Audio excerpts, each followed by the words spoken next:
कई एक्सपर्ट माइथोलॉजिस्ट आजकल अपने इंडिया में हैं, तो मैं उनकी कई सारी चीज़ें देख रहा था।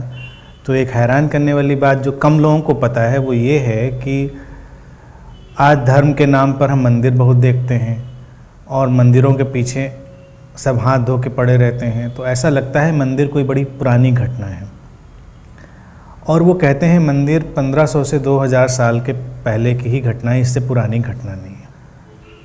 पहले लोग पहाड़ों की पूजा करते थे, नदियों से अपना रिश्ता बनाते थे, गुफाओं में, चट्टानों से, प्रकृति के साथ वो एक थे।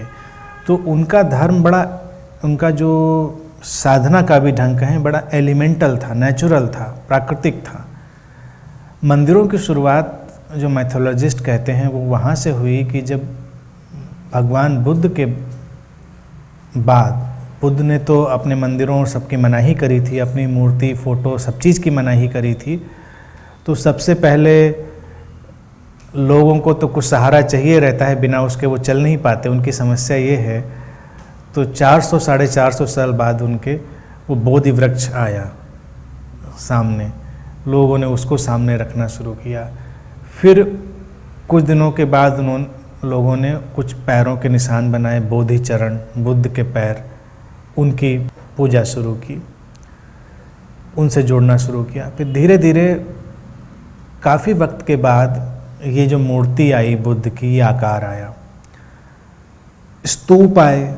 तो कुछ लोगों ने, कहते हैं मैथोलॉजिस्ट, कि उन स्तूपों को रखकर, जिसमें बुद्धा का कोई ना कोई शरीर का हिस्सा होता था, कोई उनका रेलिक होता था, तो उस पर एक स्ट्रक्चर बनाना शुरू किया। और वो स्ट्रक्चर कुछ मंदिर नुमा चीज़ थी।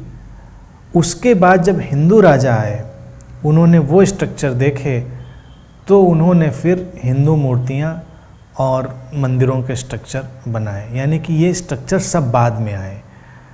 तो ये संगठित व्यवस्थाओं में फिर उनके नीति नियम आए, उनकी राजनीतियाँ आईं, और ज़्यादातर जितने मंदिर आए वो सब पैट्रियार्कल, मातृ सत्तात्मक से हटके पितृ सत्तात्मक समाज में थे। तो इसलिए उन सारे जो मंदिरों की व्यवस्थाएं हैं वो बड़ी ही मेल गवर्न हैं, क्योंकि उन्हीं लोगों ने बनाए। किताबें जो लिखी गई वो मेल लोगों ने लिखी, तो इसीलिए वो सब मेल गवर्न हैं।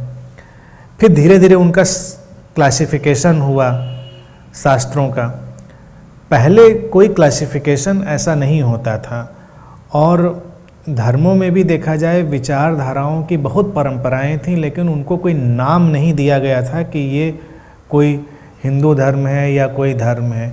इसीलिए मैं भी हमेशा भारतीय धर्म उपयोग करता हूँ, शब्द हिंदू धर्म नहीं बोलता मैं, क्योंकि हिंदू शब्द ही बहुत बाद में आविष्कार में आया। हिंदू शब्द भी पुराना नहीं है, प्राचीन कहीं साहित्य में वो नहीं मिलता।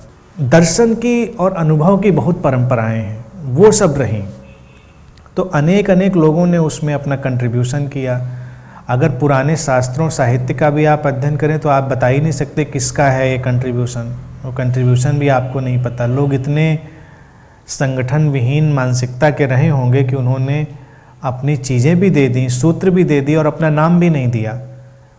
हम नाम नहीं जानते कि किसने दिया है। ऋषि हैं, वो ऋषियों की बात है।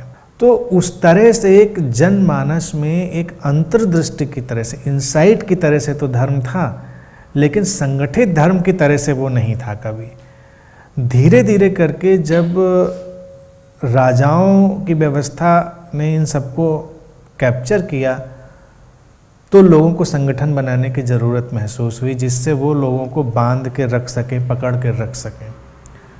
फिर वो सारे विभाजन, वर्णों के विभाजन और ये सब विभाजन, फिर बारीक बारीक विभाजन, वो सारी चीज़ें आती चली गई। तो उससे ये सब बाद का व्यवस्थागत रूप है।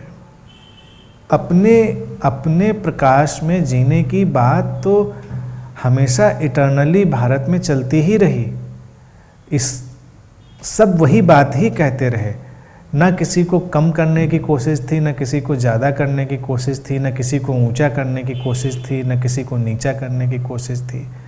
धर्म का मतलब ही पहले इस देश में ये था कि सब इतने यूनिक हैं, अद्वितीय हैं कि सबकी अपनी अपनी जगह है, और उन लोगों ने इसको सिंबॉलिकली किसी छोटी सी चट्टान की भी पूजा कर लेंगे, उसके आगे झुक जाएंगे।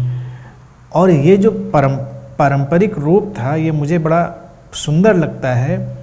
बजाय किसी रिच लेविश मंदिर में झुकने के, वो किसी भी पेड़ चट्टान पे झुक जा रहे हैं। वो सम्मान में है, पूरे अस्तित्व के, प्रकृति के सम्मान में है। और सोचो कि जो व्यक्ति इतना संवेदनशील हो सकता है, किसी नदी, पहाड़, चट्टान, पेड़, झाड़ी, उसके आगे झुक सकता है, तो इंसानों को तो वो बहुत संवेदनशीलता से चाहेगा ही, उनका तो सम्मान करेगा ही। और फिर मंदिरों में क्लासिफिकेशन क्लासेस का भी आ गया। जैसे जब मंदिर हुए तो अभी भी देखो मंदिरों में कितना क्लास कॉन्फ्लिक्ट है। कुछ मंदिर बड़े मंदिर हैं, कुछ मंदिर छोटे हैं। हनुमान मंदिर में जब मैं विश्वविद्यालय में था, तब जब निकलता था अक्सर वॉक करते हुए, उसी के बगल में 100, 200 या 400 मीटर दूर एक छोटा सा हनुमान जी का और मंदिर था। वो तन्हा, वीरान, बेचारे बैठे रहते थे वहाँ पे। हमने कहा इनके दुर्दिन है, वो अच्छे मंदिर में बैठे हैं, अच्छा स्ट्रक्चर, रिच, लेविश, और ये हनुमान जी बेचारे, इनको कोई पूछता ही नहीं। प्रसाद लेके उनके सामने से निकल जाते हैं, कोई नहीं सोचता चलो 2 बूंदी इनको भी खिला दें। और वो वाले जिनको चाहिए नहीं, उनके यहाँ सब लाइन लगी हुई है। तो कोई अमीर देवता मंदिर का है और वही देवता गरीब मंदिर में गरीब हो जाता है। तो ये क्लास समाज ने डाला, ये कोई धर्मों का क्लास थोड़ा ही था।